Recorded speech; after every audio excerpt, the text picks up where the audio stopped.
It is almost mini session season, so here's what I want you to know. All right, so as you move into mini session season, I want you to feel cool, calm, and collected. And I want you to know and feel confident that you're going to make as much money as possible within the season, within each hour that you shoot, and from each client that you book. And I don't mean be salesy, and I don't mean milk money out of clients in a way that feels uncomfortable to you or to them. But if you are providing the maximum value that you can as a photographer, if you are serving them in a way that really suits them and helps them get to what they really want, then you will make the maximum amount that you can from that client, because they're going to be really glad to give you their money as you walk through your mini session process with them. I want you to know 5 key things that I think will really help you get your season done in a way that when you arrive at the end of the season, you're like, phew, God, I really worked hard, but that was a great season and I made all of this money and I've got this big buffer in my business.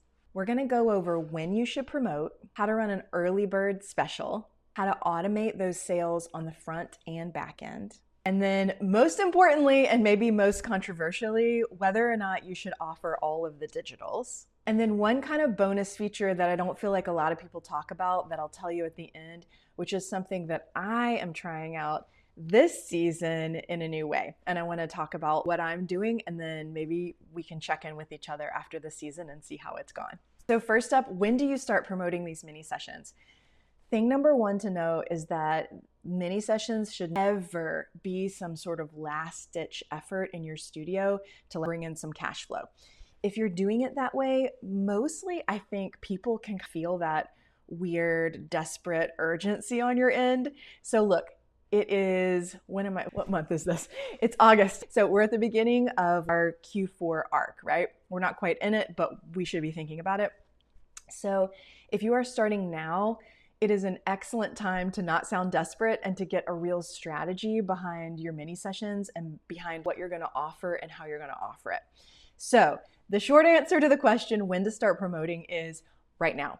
Now, if you need extra help on that, or you're feeling unsure about what emails do I send out at what time, I do have a really low cost course. It's $47.50, and it's the whole thing, everything that I do in my mini sessions to make those tens of thousands of dollars per mini session season. And usually about $2,000 per hour is where my average sits right now. So $1,000 or $2,000 per hour, I think, is a great goal for any photographer for mini sessions. So if you feel unsure, there's a link below to this course and you can take it. It'll map out everything.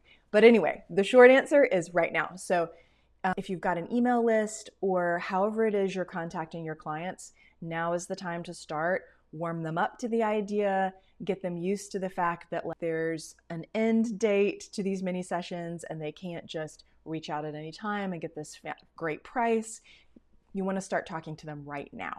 All right, thing number 2, which I think every year that I do it, I'm like, oh, this is working like magic. All right, so thing number 2 is your early bird special.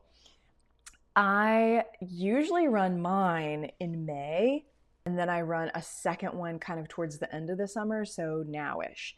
So what you're gonna do is you're gonna give those early registrants, is that a real word? The people that book early, you're gonna give them something extra and special. So it could be whatever you want, whatever product. It could be some extra time, do an extra shoot station, whatever it is that you want to creatively work in or that you feel like your crowd will want. So this is important. It has to be something that they love. So maybe it's a Christmas ornament or whatever. It really just depends on your audience. So whatever it is you think that they will love, that is not too big of a cost to you, that's your early bird. Set an end date. They can't get it forever. And the point of it is to get them to book now. So that's thing number 2. Run your early bird, set a short end date, and get those people that will love that deal coming in and those spots filled. Thing number 3 is that everything really needs to be automated. Most of us photographers are operating by ourselves, or maybe we have a partner or an assistant. So what's really important is that things run while you sleep, And most importantly, things run while you are shooting. I don't know about you, and maybe you're new, but once you really get into your season, no matter what kind of photography you do, your brain just kind of gets sucked into the creative process. You're shooting, you're getting your files to your hard drive or to your cloud service or to your editor, or you're editing them, and it's just like this vacuum of shoots and files. And then you look up and you're like, oh my God, I have not sent a marketing email out in 3 months. So yes, it's great to be busy, and yes, it's good to be in demand, but it's not actually good for your business to disappear. So even if you're not able to show up on social so much, base level, need to be talking to your email list and telling them what's going on. So how does that translate into sales? On the front end, you're going to be emailing them at least once a week, telling them, here are the mini session dates. The slots are filling. The early bird special is now. The early bird is ending. I've got a different early bird. That deal is ending. Oh my gosh, our first shoot date is coming right up. Oh my goodness, I have 5 spots left in my whole mini session season. So every single week you tell them what's going on with you, and you can pepper in images from a shoot from now or from last year. You can have some fluffy filler stuff that's just fun to read and look at for them. But very importantly, you're driving those front end bookings through your email, and you're going to have them scheduled far in advance. So right now I'm about to enter my mini session season. I think it begins in 3 or 4 weeks. And I'm already starting to stack out those emails that are going to be sending during those shoot weeks. I will have them all scheduled. That doesn't mean that I will not unschedule one real quick and hop in some images that I love from what I just shot that week. That doesn't mean that they're not going to be modified. What it means is that if I get distracted or I get busy, I have a 3-year-old, so all bets are off on some weeks, right? So if that happens, it's okay, because I at least have a base layer of emails going out. On the back end, after you shoot and when you're delivering your galleries, or if you're delivering in person. I delivered in person for 10 years. I've been in business for a long time.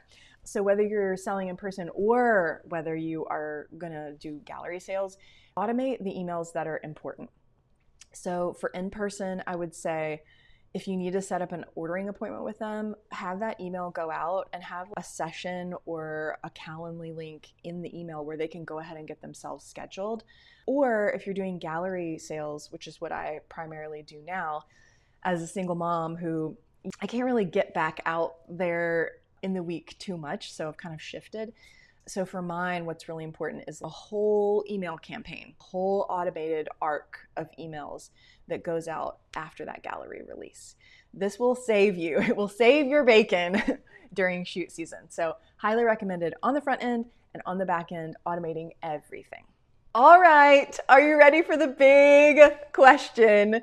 Should you give all your digital images away? I don't actually know where your mind is right now. I know that when I started, it was like all photographers were giving their digitals away. It was like, here's your low price and you get everything. So clients would just show up and do their shoot and then you never saw them again. So you might feel that I'm heading in a different direction. I really discourage you from doing that. So when you give away all the digitals, basically what you're doing is you are stopping your sale. So there may be an argument for doing that. You do know how much money you're going to make. If you charge $200 and you give away all your digitals, you're going to make $200.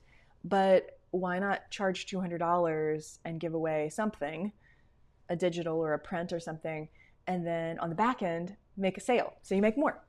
That is what I would recommend. That's what I do in my studio. And it's easy to just double or triple the amount that you're going to make on that booking fee. That's my advice. Reach out with questions if you have them, because I know this can feel like, you may even be going against what all the photographers are doing in your area. I know there's one really successful photographer in my metro area. She doesn't charge very much, so she can't be making very much from her sessions. I don't think she sells prints or whatever, one low price, and it's all the digitals, and she books tons of clients, beautiful locations. But I don't want that to be you, because I want you to be in business in 5 years or even next year. You have to make enough money to roll forward. So I don't really want that to be you. Reach out with questions if you have them. All right, and then my bonus idea for you, which is something that I am going to do this year, and let's touch base at the end of the season and see how it goes, is I am actually going to be making a video for my galleries of my favorite products or product. I have one in mind. It's something I really love to make for myself and for gifts for other people. So I'm going to make a little video about it that sits in the gallery and just plays when they open their gallery. We'll see how it goes. I'm going to see if I sell more of those. They never seemed to sell in the past. There was a little picture of them in the gallery, but they're so fantastic and I want people to have them. So I'm going to try it. You should try it too. I'm going to be trying more of this video interaction with my clients since I don't see them that much and I'm not sitting with them in person. So try it and let me know how it goes. All right, if you want more content on mini sessions specifically, because we are entering the season, so I'm going to be making a lot of videos about this topic, be sure to subscribe. Let me tell you what I have coming out. I've got my top 5 mini pointers. I have a video on getting more clients, which filling those spots when you have a mini session business is very important because we operate a little more on the volume side than on the boutique side. So I've got a video about that. And then how much to charge. So this is a big topic, right? And it can feel like nerve-wracking to know how much to charge for this very short session. So I'm going to do a video on that. And then I'm also going to do a video on how to wow. So in general, when I have done something above and beyond, when I do my Santa sessions, I've got a coffee cart vendor there making espresso drinks with holiday syrup in them or whatever. That sort of stuff, when you go above and beyond and you start looking like a top 1%er photographer, clients do tend to talk about it and rave about it and post it on their social and do their little story. So I've got a video of 5 things that you could do this year to wow, and not necessarily high cost. You don't have to get the high-end coffee cart. It could be something else. So I'll be making a video about that too. So check in with me this week, subscribe so it shows up in your feed, and I will see you soon, and let me know how it's going in the comments. And also let me know what your questions are, because I will totally make you a video to answer the question. All right, see you guys soon.